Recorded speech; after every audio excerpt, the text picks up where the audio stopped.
నయమాను అనే సైన్యాధిపతికి కుష్టు వ్యాధి వచ్చింది. దైవజనుడైన ఎలీషా దగ్గరికి వచ్చాడు. ఇప్పుడు నయమానికి ఏం కావాలి అనండి గట్టిగా. నయమానికి ఏం కావాలి? ఏం ఆశించాడు?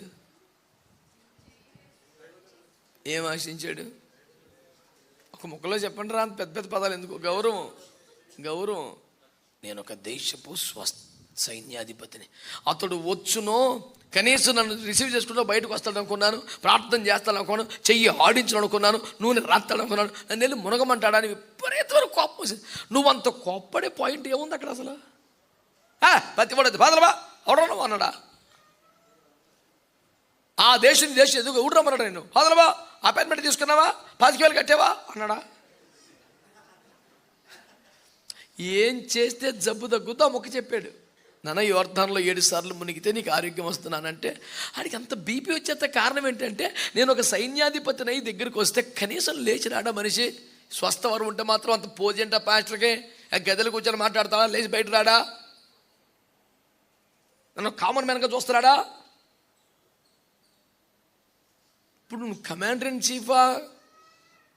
ఇంకా కాదు, కుష్టి వ్యాధి అంతే పాయింట్ అక్కడ. నీకు అనారోగ్యం వచ్చింది, నీకు స్వస్థత కావాలి.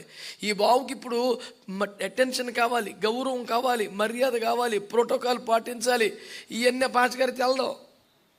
వచ్చిన వాడిని 10 సార్లు తిప్పుకుని హాస్పిటల్ వైద్యం చేయడు. అప్పటికప్పుడు తగ్గిపోయి మళ్ళీ ఎప్పుడు రాకుండా చూసుకునే వైద్యం అయింది. స్తోత్రం చెప్పండి. ఎక్కడికి వెళ్ళినా సరే ఈ 15 రోజులకి ఇచ్చాను, మళ్ళీ 4 రోజులకి ఇచ్చాను, మళ్ళీ ఇంక నువ్వు మళ్ళీ రాక్కరాదని ఎక్కడ డాక్టర్ అంటాడా భూమి మీద? అంత మంచి పని చేసే తెలియచాను అచ్చలా. నయమానికి స్వస్థత కావాలి. ఏం ఆశపడుతున్నాడు? విపరీతమైన ఆగ్రహం, కోపం వచ్చేసిందంట.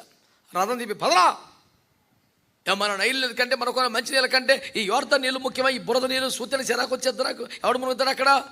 నేను మునగాలనుకుంటే మినరల్ వాటర్ వచ్చేద్దు మనకి.